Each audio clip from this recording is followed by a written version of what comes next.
Although Tom Perez won't be running for the United States Congress next year, he's still tuned in to politics.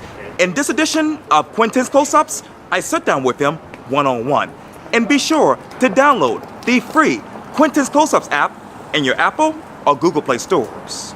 Tommy, Yes, it is sir. so good to see you again. It's great seeing you, man. I appreciate this. Mhm. I went on your Twitter page. Okay. And obviously you have this bio here. It says this: Tommy Perez is a national defense expert and former 2018 Republican congressional candidate, South Carolina 1 District 1.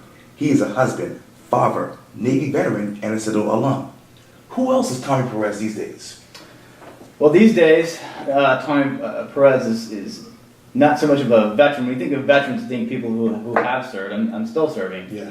I'm getting deployed next week. Actually, a week from tomorrow, I'll be flying up to Norfolk, getting ready to deploy again. And due to reasons of operational security, I'm not allowed to say where I'm going right now. It's not classified per se, Right.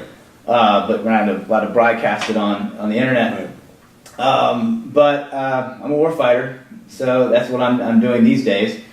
And I've been spending my time getting ready for that. I'm also a business consultant, Right. and I'm not sure if I put that on my Twitter feed or not. And that's my day job, and I've been wrapping that up. And my company has been fantastic. They've been very supportive. They have a guy in Kansas City who's backfilling my position remotely. They're in a tough spot because I'm the only guy in Charleston that does what I do. Wow. And so, and you can imagine trying to hire a new person to sit in this job for 8-9 months and say, hey, when I get back, you're gonna leave, you know. So, but they've been great, very supportive, and so yeah, that's essentially. And the husband and father part has really been taking the majority of my time these last couple of months. I'm trying to spend more time with my family before I go. You say husband and father. Where are you emotionally with that, knowing that you're going to be off to another country? It's surreal. I mean, I'm proud that I'm going, and I know that nothing that's worth doing is ever easy. And so I think that this will definitely help me professionally in my Navy career. I think it could help me professionally in my civilian career as well. And I think my daughter, my oldest daughter, who's about to turn 7, she's incredibly proud of her dad, and is very proud of it. But there's a catharsis that goes in with that, and the catharsis is I've got to do this, Right. and you've got to put your money where your mouth is. And you got to go out there and serve and do things that are worth being proud of. So right now it's been kind of surreal. I think my wife hadn't really sunk in yet, even though I'm getting ready to leave. Her parents have come in, and they're going to stay with her and help her out, so that's been great. And the good news is it's kind of be a phased approach. I'm going to do my first month stateside. I'll actually spend 3 weeks up in Columbia at Fort Jackson going through combat training, so I'll be able to come home on the weekends before I actually ship out overseas in December. So there'll be some kind of getting used to it a little bit before I'm actually permanently gone. Well, not permanently, but semi-permanently gone. But the interesting part is between my 2 kids. So I've got a 1.5-year-old and I've got a 7-year-old. The 7-year-old, I can tell her, I can Skype with her from over there, and I can tell her, Daddy's coming home, I'll be home, and she can look ahead to the light at the end of the tunnel. Whereas my little one, you can't explain that to her. She's not going to get that. She just knows that Daddy's not here right now. Conversely, she probably won't remember it. Like 10 years from now, she probably won't remember Daddy was gone, whereas the 7-year-old will remember that Daddy was gone. The impact will be a little different. But I think all in all, I think it'll be a good experience for everybody. Let me turn to some national news. Please. Anywhere you turn, anywhere you read, anywhere you listen to on talk radio, it's all about sexual harassment, sexual harassment, sexual harassment. What 4 words would you describe that right now as? Well, how about 3 words, but one has 2 syllables. Culture of complicity.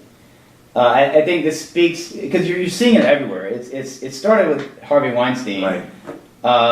But you've seen it in politics, you've seen it in business, we've even seen it in the military. We've sexual assault prevention response as a training that every soldier, sailor, airman, and Marine had to take every year because we've had sexual assaults in the military, which is an abomination. Here's somebody serving their country and they have to worry about their fellow soldiers and sailors, sexually assaulting them. And I joined the Navy in 1995, which was a couple years after the tailhook scandal hit in Las Vegas. And so we've had our issues there. And talking to my mom about it, she was recently visiting me before I left for my deployment, and she was saying, back in the day, there was times where it was just kind of known that, this guy, watch out for this guy, he might, pat you in the bottom when you're walking by, and it was not liked, but it was more or less just kind of looked, okay, well, that just happens. It was accepted. And that's what I was saying, it's such a culture that you're seeing people that are getting these allegations are 30 and 40 years old, and because it's just kind of happened, and people just kind of not even thought twice about it. And I've been at rock concerts where girls will be crowd surfing, and you'll see a guy reach up and grab a handful of something, and looking back on that, I'm like, well, she just got sexually assaulted. That's not, a girl should not have to worry about being manhandled while she's crowd surfing. My hope is that this is a cathartic experience going forward, and that we can kind of learn from it. The negativity that I'm seeing is that there's just so much inundation in the media, is it's going to become a little bit of white noise, and that now that there's been so many different reports, that a new report comes out and people are like, oh, well, click, let's move on to the next thing. They're stop paying attention to it. And we're getting to the point now, like this morning I was reading an article, Bill Maher on his show was defending Al Franken, and his defense was basically, my guy's not as bad as your guy. So, Al Franken was a bad guy, and he did this horrible thing to Miss Tweeden, but he's not as bad as Roy Moore, because Roy Moore is accused of sexually assaulting 9 women, where this guy only did sexually assaulted 1 woman. Well, to Leanne Tweeden, he's just as bad, because it happened to her. And I think with men, we have a hard time wrapping our heads around it, because I think men would deal with it differently. Men would not internalize it. And speaking generally, of course, if my wife came home and said that she was sexually assaulted, I would go to the mattresses. I'd call her company, I'd talk to her boss, not go beat the guy up myself. I would not just stand for it. So when you hear about these women, this happens to them, and they just internalize it and deal with it and move on. We have a hard time understanding, why would you do that? And so there's a little bit of trying to enact some kind of empathy and understand what's going on. But all in all, I think hopefully we'll see a cultural shift here, and things that have been just accepted over time will stop. Politically, if Al Franken and Roy Moore were sitting here together for a joint interview, what would you say to them one-on-one?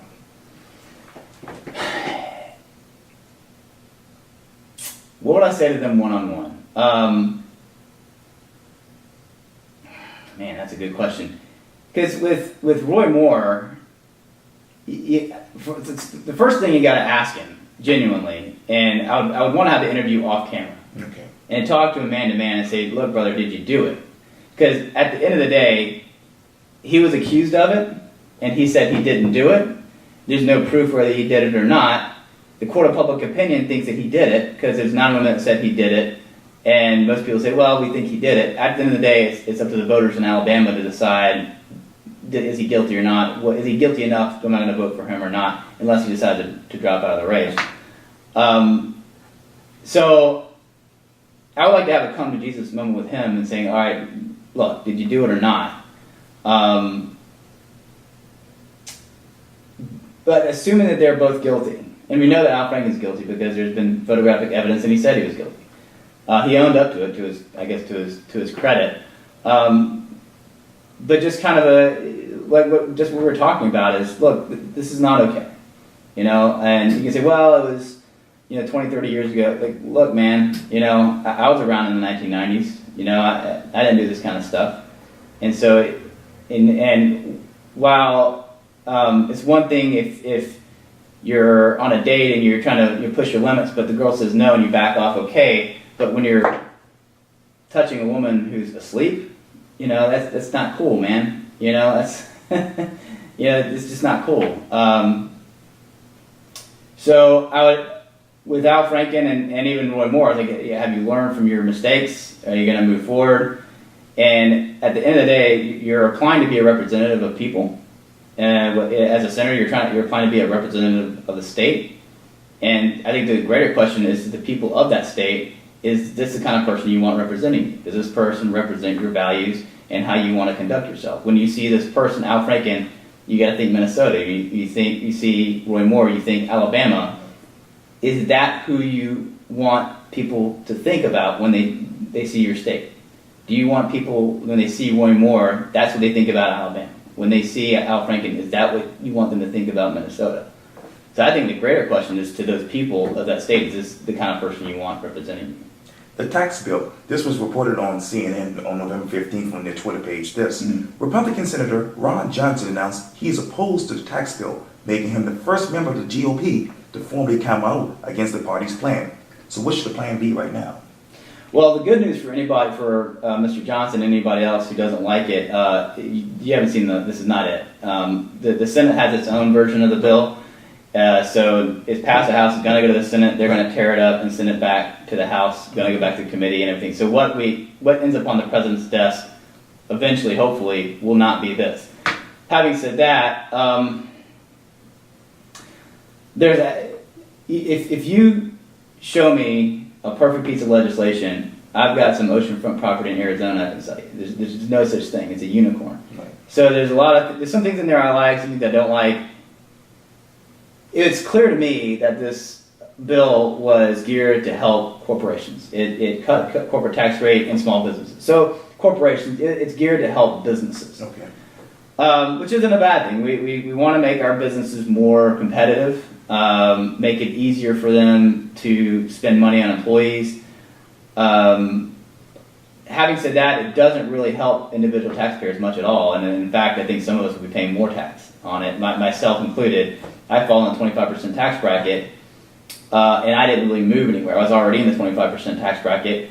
I lose my deductions. I have a higher, the standard deduction is almost doubled, but I still think I would be able to write off more if I was able to keep my standard deductions and some of the other, you can't deduct state taxes anymore. You used to be able to do that. You can't do that anymore under this bill. So I would either, I haven't done the exact math, but rough numbers, I think it'd either be a wash for me, or I might even pay a little bit more income tax in some cases. Now, people who so if you were in the 28% tax bracket, for example, because the tax brackets were consolidated into 4 brackets, now you're back down to 25%. So you're paying 3% less tax. So that helps you. So some people will be paying a little bit more tax. Some people will be paying less tax. I think overall, most people will be about a wash, roughly. But the bigger thing is to help corporations. I do think we can do a little bit better. The Senate bill, if they get their way, they want to include repeal of the Obamacare tax. Right. I don't agree with that. And it's not that I don't want to repeal and replace Obamacare. I do want to do that. But we tried that, and that was a steaming pile of failure. We did not, that was a whole mess. I think that we should just move on and worry about tax reform right now. You had your chance, Congress and Senate, to repeal and replace Obamacare, and you failed miserably. So let's worry about tax reform and not muddy the waters with trying to throw in Obamacare issues into the tax bill.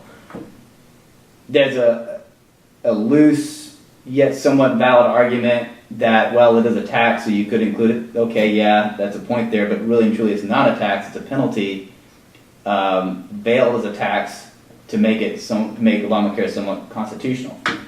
But let's leave that out for a second, just deal with tax reform right now and not muddy the waters, otherwise it's going to have a lot harder time passing. But yeah, like I said, overall, don't get your too wound up about this, because what we end up seeing go on the president's desk won't be this.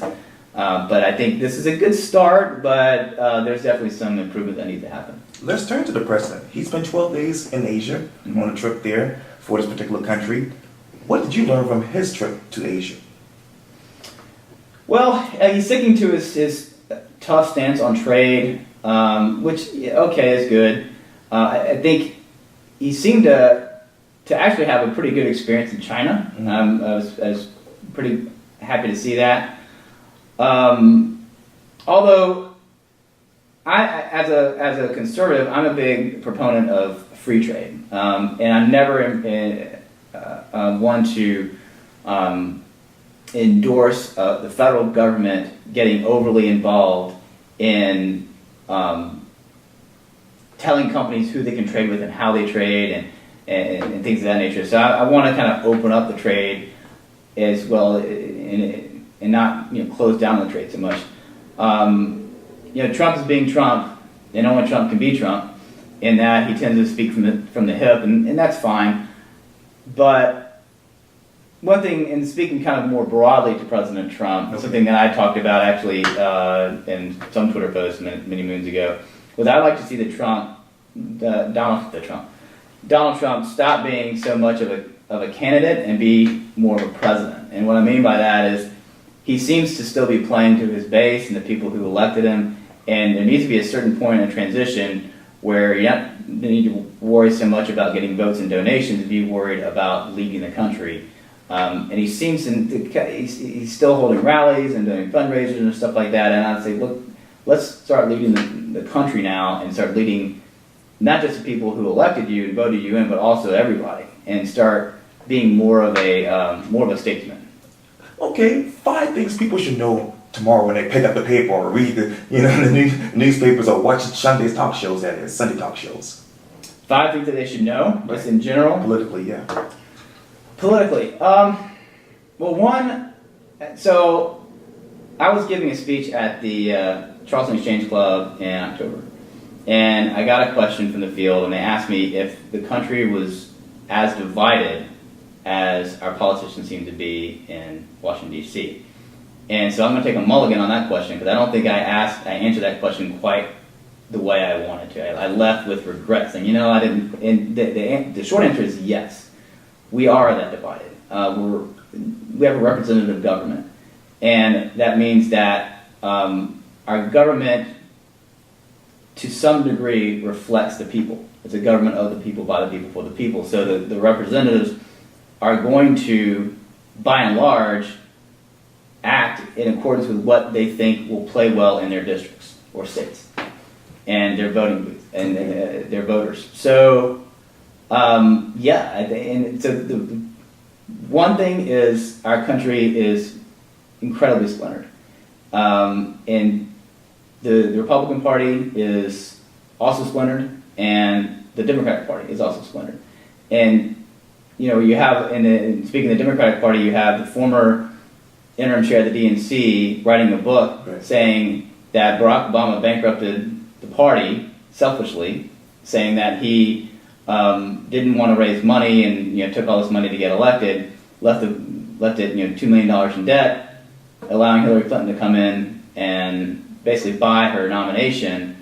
That's a huge problem. So you're seeing a number of problems there. So that's, I guess, good news for the GOP, that the DNC is just as falling apart as they are. And the Republican Party, you have, regarding President Trump, there's like 3 concentric circles. You have the center circle of these die-hard Donald Trump supporters who thinks he walks on water and will never question anything he says. The second circle are the people who voted for him. They may have not admitted to voting for him because maybe they have friends that didn't like the way he spoke or didn't like some of the things he said, but he was really strong on a key issue that was important to them, immigration being one of the bigger ones, so they still voted for him. And then you have that third circle of the GOP, and here's the people who did not vote for him. Some of them are part of the Never Trump movement, were vocal about it, some of them more quiet about it. Many of those people in that third circle didn't think he would get elected, and so they were surprised when he did get elected. But when he did get elected, they came on board, vast majority of them. They said, okay, well, this guy's our president. On January 20th, let's get on board with this guy. At least we know that the Supreme Court is safe, and they have, okay. But over time, I started to see that third circle starting to question themselves and starting to kind of break off. And so the GOP, they need to pull it together. So does the DNC if they want to have any hope of winning in 2020. They can't think just because Donald Trump is saying divisive things that they can win in 2020. That's what Hillary Clinton thought, and she was grotesquely wrong. You can't just win because you're not Donald Trump. That's not going to work. So and I'm really harping on basically one key issue, which is the country is incredibly divided right now on so many issues, from race, gender issues, healthcare, taxes. And so you could lump the five things, you say five or four things? Five. Go for it. The five things would be, race relations, gender equality, gender relations,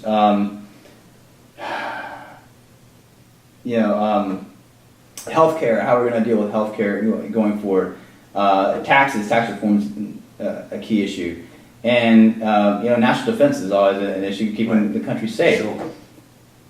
But none of those things can ever get addressed if we're all not concentrating on any kind of common ground at all.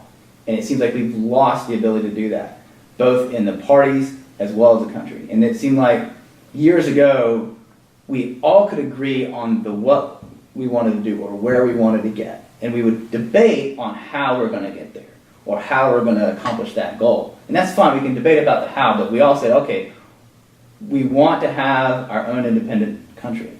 How are we going to get there? Well, we're going to revolutionize. We're going to hold a revolution. Okay, fine, let's hold a revolution. Eventually they said, yes, let's hold a revolution. We have our own country. Well, we need a government. And you had the Federalists and the Anti-Federalists. And they eventually came together. Okay, yeah, we have a constitution, but we have a Bill of Rights that restricts government. Okay. And so on. But nowadays, we don't seem to be able to do that. We even argue about the what and the where. And so I think until we can start to focus on the common goals, both as a party and the Republican Party, which is basically to defend freedom and value freedom and accept inequality of outcome in a free market. That's the Republican mantra right there. If you're a conservative, you favor freedom and you're willing to accept inequality of outcome in a free market. Doesn't mean you don't value equality of outcome, but you're willing to accept, hey, if you just give me the freedom to run my business and live my life how I want, I accept that it might not work out for me. The challenge to that is you have to be willing to accept the freedom of people who disagree with you. And the GOP's kind of lost their way in that they tend to say, I respect your freedom, but only if you agree with me. And that's not freedom. And so I'm calling out the GOP more than I'm calling out the DNC because they're my brothers and sisters. It's like I can call my family, but you can't, kind of a thing.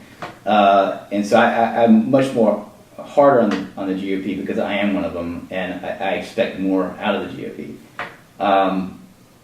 But yeah, regardless of whether you name 5 things or 10 things, I think it's that one thing, the divisive nature, the splintered nature of our culture, of our society, and yes, even our government. Until we can start to piece that together, then we'll never be able to solve any 5 issues that you name. Okay, Sanford, Irritant, who do you have? Neither. I've been pretty. I made a conscious effort to stay out of that race. Okay. Because I don't have a dog in the hunt, and if I go out and I blast Arrington for something, then I'm helping Sanford inadvertently. If I go out and blast Sanford, I'm helping Arrington, and I don't want to do that. So I've just kind of tried to stay out of that. Okay. People know that my objections to Mark Sanford and his record. I mean, I ran against the man, so people know I'm not a big fan of Mark Sanford. Katie Arrington, let me just say, there's another side to Katie Arrington that I got to see during my race that was disappointing. I'll put it that way. And so I said, you know what? Let me just say there's another person who I won't mention his name who's considering running, and he's asked me for advice, and I've given him advice. If he jumps in the race, then he's got my endorsement, he's got my vote. But until then, then next June when the primary is, I'll still be on deployment. Right. I'll be voting absentee. Okay. And if those are my options, I'll probably put myself as a write-in. Tom Perez, thank you so much for your time. I really appreciate this. You're welcome, anytime. Thank you.